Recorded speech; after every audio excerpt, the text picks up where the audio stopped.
At 11 o'clock on the morning of Wednesday, 8th September 1954, in the painted cream ballroom of the Manila Hotel on the edge of Rizal Park, 8 foreign ministers signed an instrument called the Southeast Asia Collective Defense Treaty.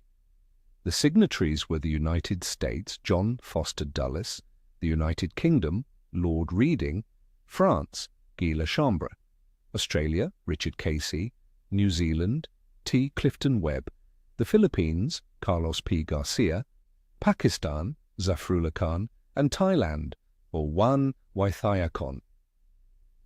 The treaty was an 8-page document with 11 articles.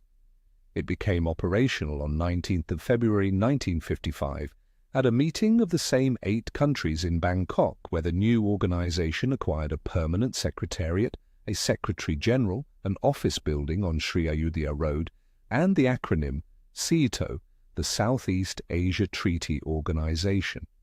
In the months between the Geneva Conference of 1954, which had partitioned Vietnam into a communist north and a non-communist south, and the Hungarian Revolution of 1956, which would crystallize the Cold War's European front, the Manila Pact was the American answer to the question of how to organize the Asian containment of the People's Republic of China. The pact lasted 23 years. It is generally remembered, when it is remembered at all, as a failure. The structure that replaced it sat down to a working lunch in New Delhi on Tuesday, 26 May 2026. The Dulles design was deliberate. The Manila Pact was the Pacific equivalent of the North Atlantic Treaty signed in Washington 5 years earlier. Like NATO, it was a multilateral defense alignment among democracies and friendly authoritarians. Unlike NATO, its Article 4 did not commit the signatories to come to one another's military aid if attacked, only to act to meet the common danger in accordance with their constitutional processes. This was the language Dulles had to use in order to get the treaty through the United States Senate, which would never have ratified a true Asian NATO. The treaty's protocol, signed the same day, extended its protection to 3 non-signatory states, South Vietnam, Laos, and Cambodia. The protocol was the legal predicate the Johnson administration would invoke 10 years later, in 1965, to deploy combat forces to South Vietnam. The Manila Pact, in other words, was the legal architecture of the Vietnam War. SEATO's high watermark was 1957 to 1965. The organization built a permanent secretariat building in Bangkok and elected the Thai diplomat Pote Sarasin as its first Secretary-General. It ran joint military exercises in the South China Sea, Operation Firmlink, 1959, Operation Pony Express, 1962. It funded a postgraduate Asian Institute of Technology in Bangkok that survives today and remains one of the leading engineering universities in Southeast Asia. It built a SEATO Graduate School of Engineering in Bangkok and a SEATO Cholera Research Laboratory in Dhaka, now the International Center for Diarrheal Disease Research. It coordinated counter-insurgency intelligence sharing in the Philippines against the Huks, Thailand against the Communist Party of Thailand, and Malaya. It published a magazine called SEATO Record. It had its own flag, a checkered yellow and white pattern around a globe. It had, by 1962, the full institutional infrastructure of a serious international organization. What it never had after the institutional founding moment of 1955 was a meaningful collective response to a member's actual security crisis. Pakistan invoked the Manila Pact in September 1965 when India attacked the disputed Kashmir front. The United States declined to honor the invocation on the grounds that the treaty was directed against communist aggression and India was not communist. Pakistan never forgave the failure. When East Pakistan seceded as Bangladesh in 1971 with Indian military backing, Pakistan formally withdrew from SEATO on 7 November 1973. France had stopped paying its dues in 1965 and formally withdrew in 1974. The United Kingdom stopped attending meetings during the early 1970s. The Carter administration concluded by mid-1976 that the organization had no operational utility left, that the secretariat in Bangkok was producing nothing the State Department could not produce more efficiently in Washington, and that the Manila Pact had been overtaken by Nixon's opening to China, the actual hinge moment of US-Asia policy after February 1972. SEATO was formally dissolved at a final ministerial council meeting in Bangkok on 30 June 1977. The Sri Ayudhya Road headquarters building was handed back to the Thai government.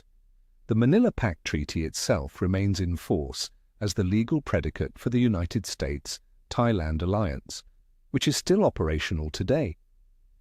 The institutional memory of SEATO was carried forward in classified form in the personnel files of the State Department's Bureau of East Asian and Pacific Affairs, and is the basis of the personal relationships that produced the Quad.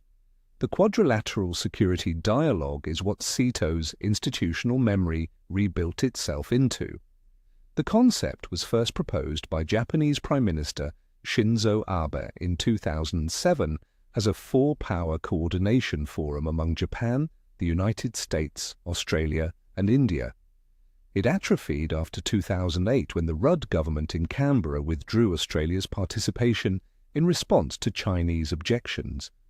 It was revived in 2017 at the ASEAN summit by the Trump and Modi administrations. It was institutionalized by the Biden administration into a regular leaders summit and a regular foreign ministers summit. It was inherited by the second Trump administration in 2025 amid widespread expectation, including from Quad partners, that Trump's tariff war on India and Trump's apparent personal rapprochement with Xi Jinping would functionally kill the Quad. The Quad foreign ministers met in New Delhi on Tuesday, 26 May 2026, chaired by India's External Affairs Minister Subrahmanyam Jaishankar, and attended by United States Secretary of State Marco Rubio, his first official visit to India, Australia's Foreign Minister Penny Wong, and Japan's Foreign Minister Toshimitsu Motegi. They did not kill the Quad, they produced three concrete deliverables: a joint Indo-Pacific maritime surveillance initiative for sharing patrol aircraft data on Chinese fishing and naval movements, a critical minerals framework for coordinating the four members' investment in rare earth and battery mineral supply chains outside Chinese control, and most strikingly, the Quad's first-ever joint infrastructure project, a port redevelopment at Lautoka on Fiji's main island Viti Levu, where Chinese-funded port projects have produced a decade of Pacific Island nation political alignment toward Beijing. The Quad also committed to extending undersea fiber optic cables to the South Pacific Island nations of Vanuatu, the Solomon Islands, and Tonga by the end of 2026, integrating their telecommunications infrastructure into the Western Internet rather than into China's Belt and Road digital network. These are precisely the kinds of concrete deliverables SEATO produced between 1955 and 1962. A regional surveillance arrangement, the Indo-Pacific Maritime Surveillance Initiative, is the functional equivalent of SEATO's Pacific Maritime Patrol Program of 1957. A coordinated economic development initiative, the Critical Minerals Framework, is the functional equivalent of the SEATO Industrial Development Fund of 1958. A joint infrastructure project in a small allied state, the Lautoka port, is the functional equivalent of the Asian Institute of Technology Bangkok of 1959. The shape of the rising institution and the shape of the institution that died in 1977 are the same shape. The differences matter. The Quad is not a defense treaty. There is no Article 4, there is no permanent secretariat, there is no Secretary General, there is no flag, there is no headquarters building, there is no chartered international organization status. The Quad is technically a non-treaty alignment. It produces joint statements and joint working groups, and it has nothing else. The advantage of this form is that the Quad cannot be killed the way SEATO was killed. There is no headquarters lease to terminate, no Secretary General to dismiss. The The disadvantage is that the Quad has nothing structural that survives the political shifts that change the foreign ministers around the table. SEATO had a building in Bangkok that outlasted the Vietnam War. The Quad has a working group calendar that does not. The first SEATO was killed by a US president going to Beijing. That president's name was Richard Nixon, and the date was 21st February 1972, and the result was that the entire architectural rationale of the Manila Pact, contained Communist China through the alignment of its Asian neighbors, collapsed within months.